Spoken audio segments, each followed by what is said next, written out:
What you gonna do when you're next to kin find you dead on the floor? Where I'm from, don't nobody wear no crown bling bling. They trying not to drown and the birds don't sing. They live simple, call it plain. It's the only way they ride.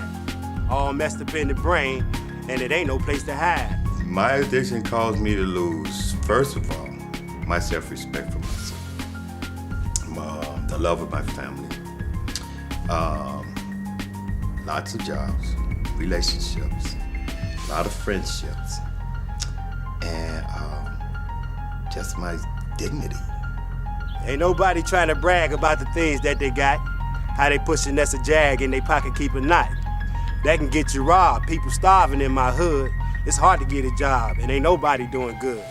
Boy, you gonna be something, you know. You get smart in school, but as a kid, I grew up, man, and when I first ventured out to go over somebody's house, What I saw was pimping and hoes. Nobody got no cash. The shop till they drop. On my streets, people crash. Every day someone get popped. Ain't no house up the hill. People trying to just survive. Ain't got no loot to pay the bill, but only they got five. One of the things I always had a concern with is when young people talk about, I can do 10 years in jail standing on my head. And the first thing I say, well, can your mom do it? Can your sister do it? Can your significant other or wife do it? And certainly, can your kids? Your son getting big, and you don't even look the same. Man, that's your kid, and you don't even know his name. And in most of our cases, it wasn't nobody there in our home, a man figure, like Keith was saying, to give it to us. So we grasped it to the streets, you understand? We grasped it to what we seen, what we knew. We grasped it to the dope man, you know, the players, the pimp. That's what we seen, and it became a norm. It's an insane way of thinking. I know it sound hard, easy said than done, but to the yard, you don't have to freaking run.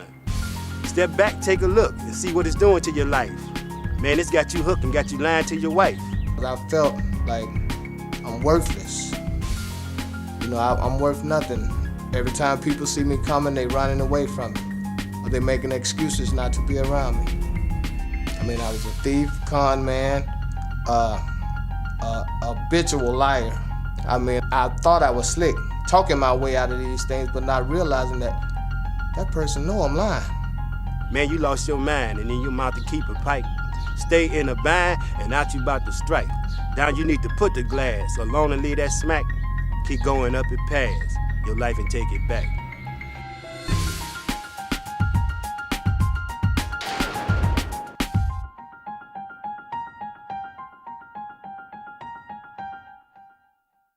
We all have something in common. We have done some kind of drug, one way or the other, that have made our lives unmanageable.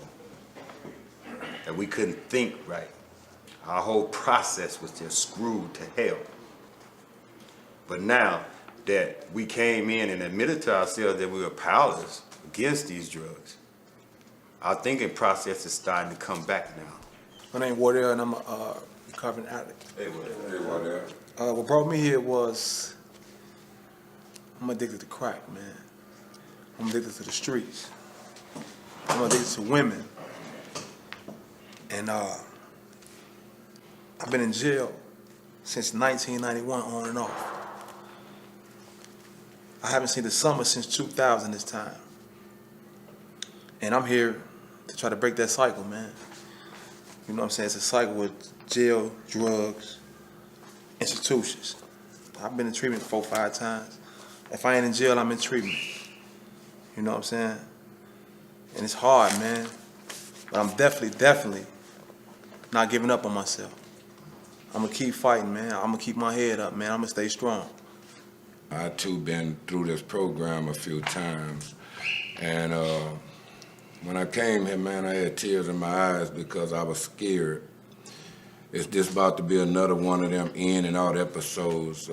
Why didn't it work the last time? What really need to be done this time? Because I don't want to never go back to where I was. I don't never want to be that person I was, you know. And then I was I'm dealing with this therapist lady, and I was sharing to her about some things that I went through as a child, bro. And she was telling me, you know, she said, well, you know, she diagnosed me on the fears, the insecurities, the low self-esteem, you know, the fear of fitting in and all these things. See, them the things that was directing my life for years and years and years, way before drugs and alcohol came in the picture.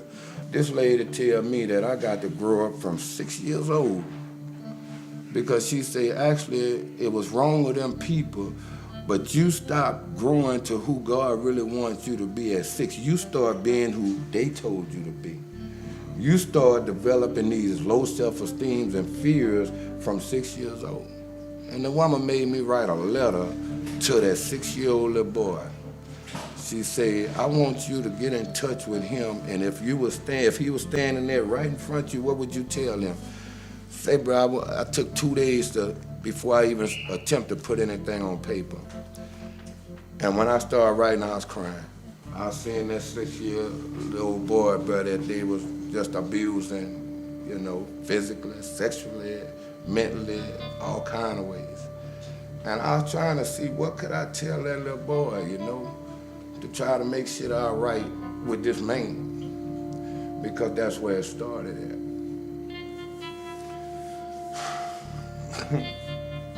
But that's why I'm talking about this right now, because that lady told me I got to do this, not be afraid to say what's going on with me, you know, and I'm trying to get this healing process, because my time running short. And sooner or later, I got to go back out there in that world. And Lord knows, like I said, got to be a different William. The bottom line is trust.